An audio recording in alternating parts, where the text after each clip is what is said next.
Everybody is just so friendly and so kind and caring about everybody else. Mense oor die algemeen is nog in 'n werkbare toestand, as jy so kan stel. Hulle is jonk genoeg om nog rond te beweeg en te gesels. Baie van die ander plekke wat ons was, die mense bly al 30 jaar daar. So hulle is al baie oud, die algemene bevolking van die plek.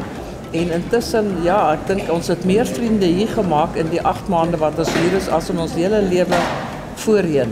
Enigiemand wat oor 50 is en wat 'n voltydse beroep het, is hierdie plek voor ideaal. Alles is vir jou in plek en jy kan fokus op dit wat jy wil fokus. I've made such super friends. It really is so nice. I would recommend it to anybody. It really is lovely. I enjoy it.